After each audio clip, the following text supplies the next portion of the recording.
Kia ora friends and welcome back to my channel Lore and Lullabies. Today I am joined by a very special guest, Mel, who is here all the way from Tasmania, and I'm so excited to have her here.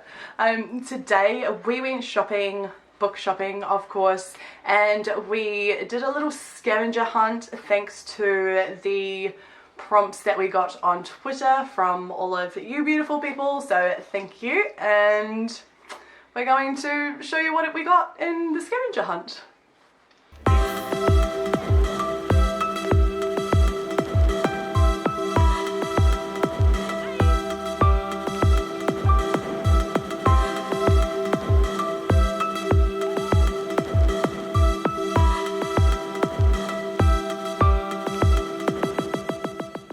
The first prompt was from the lovely Paige, and that was to buy a book in the other person's favourite colour.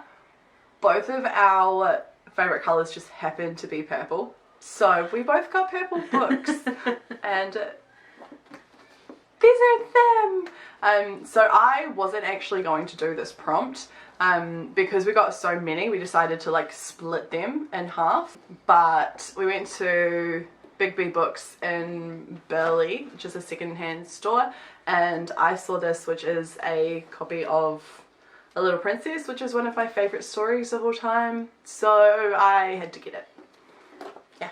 And I saw this one and thought it looked really cool. It is purple. It's a bit hard to tell in the camera and the light, but it is actually purple. The background is purple. This is about, it's set in 1905 and it's set in the Ottoman Empire in the town of Smyrna.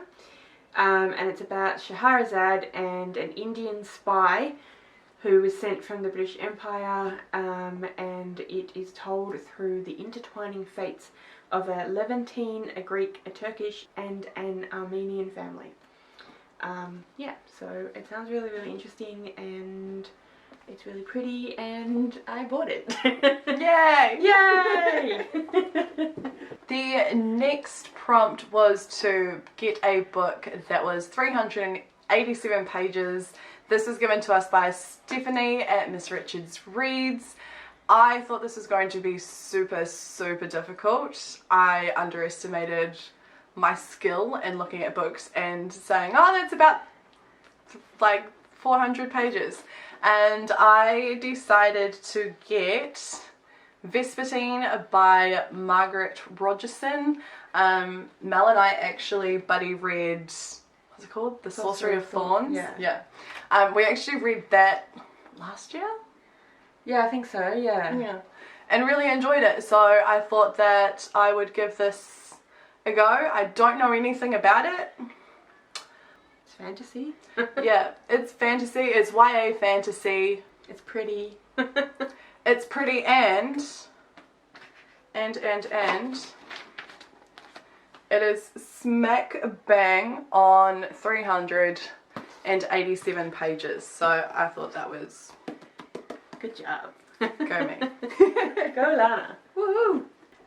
Meredith from Reading with Merv gave us the prompt, a book with LGBTQIA+ rep in it, and I decided to grab that one because I want to read more books with LGBTQIA+ representation. So I picked up Delilah Green Doesn't Care. I actually grabbed this because I was like, well, it's LGBTQIA+ and it's purple, so we'll see how I go.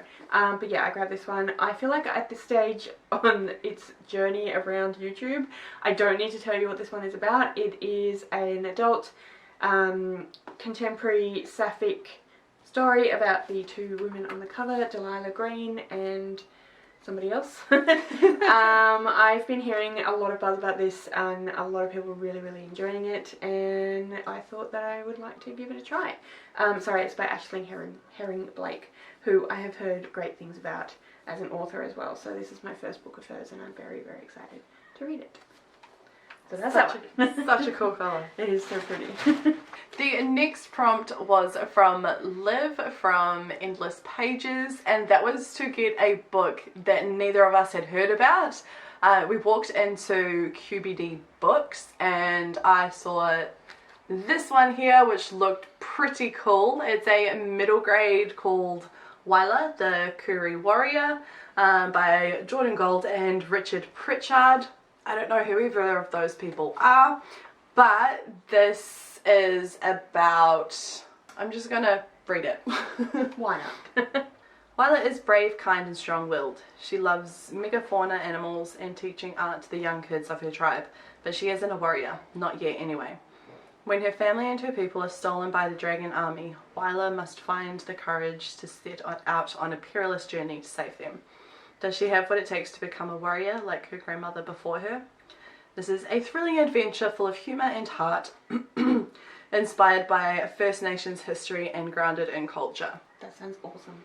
It sounds really cool, and I love that it has First Nations rep in it, especially for the young kids, because you don't see a lot of First Nations rep for them. So I thought that was really cool, and I never heard of it before, so... And neither had I. Yeah. So, yay! Yay! Thanks for the prompt, Liv! Yeah, awesome prompt. They were all awesome prompts. Come on, phone. So Jamedi gave us the prompt to pick a book that had a misleading title. I decided to go with this prompt, and I feel like I'm stretching it slightly, but I went with She Who Became the Sun by Shelley Parker Chan, because if you take this literally, that doesn't happen. She doesn't actually become the sun. So this is another one that was pretty popular last year on BookTube. It's a young adult fantasy, and it's about a girl who is set in 1345 in China, and it is about a girl and a boy, and the boy is given a prophecy about what his life is going to be like, and the girl isn't, but then the boy dies, and so the girl decides that she's going to seize her brother's future and destiny, and yeah, that's about all I know about it, but it looks absolutely amazing. It's absolutely beautiful. And I've been really intrigued by this one. I've heard heaps of really good things about it, so I've wanted to read it for a while, so I kind of thought, well, if I stretch I don't know if I'm stretching it, but I don't know if that's entirely what Jamedi meant by the prompt, but it works. It works. I think it works anyway. Oh, book involving narwhals, that was from Thiago.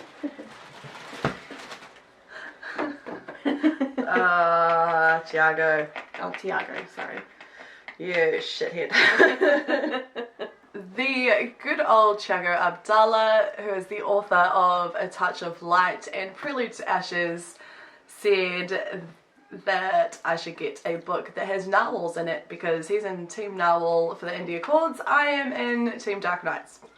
So he dropped a challenge. I didn't think I would be able to do it, so he changed it to make it so that it could be blessed, because a whole group of narwhals is apparently a blessing. I still don't think they even exist. Fake. But I did actually find the Three Little Narwhals, which is a twisted fairy tale apparently. Or something. I don't know. It's by Stuart Ross, and it's a little kiddie's book that I can read to Zola. So I got it. So cute. Take that. She beat you. Yeah. Don't challenge me with a good time. And then the final prompt that I have today is from Kat from Stars and Embers, and she said to find a book with black and gold on the cover. So I actually found this one in a secondhand bookstore for $9, so yay. So it is The Willful Princess and the Piebald Prince by Robin Hobb. By Robin Hobb. So the gold foiling is the writing, and then the writing down there is black, but also there's sort of gold and black in the picture. So yeah, and Robin Hobb is one of my favourite authors, and this is a little novella about some of the history from the history that is part of the culture and history of the books that is in Robin Hobb's books. Yeah. If that makes any sense. But yeah, so I'm excited for that one. It's really pretty too. It is so pretty, isn't it? And the feel of it. Yeah, it feels like it's matte, but it's also got texture. It's yeah. cool. And the end papers are pretty too. The other one was to get a cover with unusual hair, like purple or pink hair. To me, white hair on a young person is unusual. So I got Ruinsong by Julia Ember. I had also never ever heard anything about this. It was in the YA section, fantasy section. I'll just read you the top here because this made me pick it up, this made me look harder, and the blurb is what sold me. So it says, a dark and sumptuous queer fantasy about two young women from rival factions who must work together to reunite their country while they wrestle with their feelings for each other. Sounds amazing. I sense a lot of pining and I'm here for it. Yeah. Always here for the pining. Yes. We did have a couple of others that we kind of got when we were out shopping, but Lana managed to fit some books into it.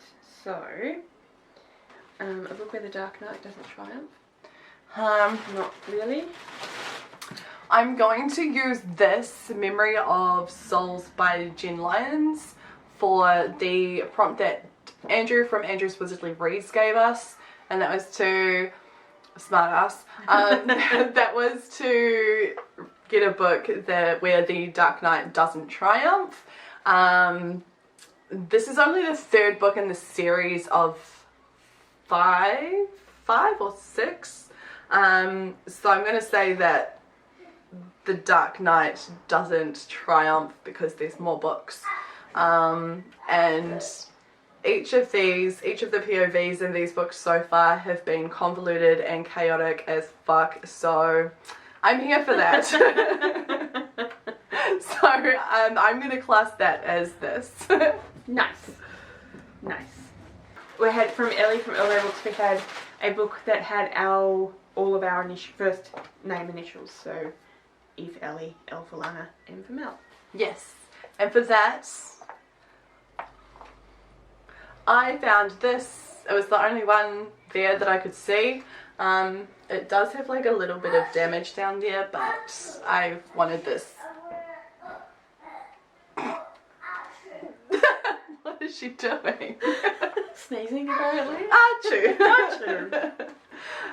But I've wanted this for the longest time, so I just got it. And we have L for Lana, E for Ellie, and M in the middle there for Mel. So mission accomplished. Plus it's so pretty. And it's just beautiful, like. Ooh. So pretty. Ooh. Yeah, that's not. Yeah. And Taylor from Made Between the Pages also, after we went shopping, she also dropped a prompt that had like a book with stars on the cover. Oh, that's right. So that I'm going to use this one as a double up for that because there's stars up in the corner. That was our bookish scavenger hunt, and it was so freaking fun. Like so fun.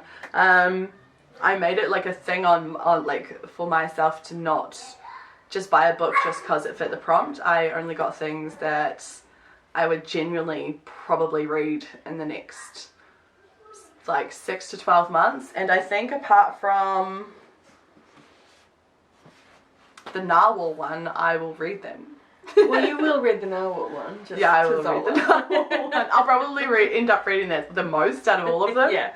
And then I read it non-stop for 6 years. And yeah, I'm the same. I picked books that I thought were really interesting.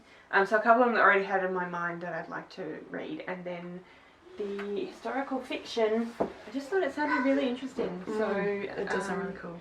Yeah, I hadn't come across it before, but yeah. So thank you so much for being here. If I don't know what to say at this point. Like I'm always like. You should subscribe to Lana because she's awesome. If you haven't already subscribed, then why are you here? And you should then go over to my channel and subscribe because I am awesome. Yes. And then you should also go and subscribe to all the people who gave us some prompts because they're all awesome too. Or follow them on Twitter or whatever their social media things are.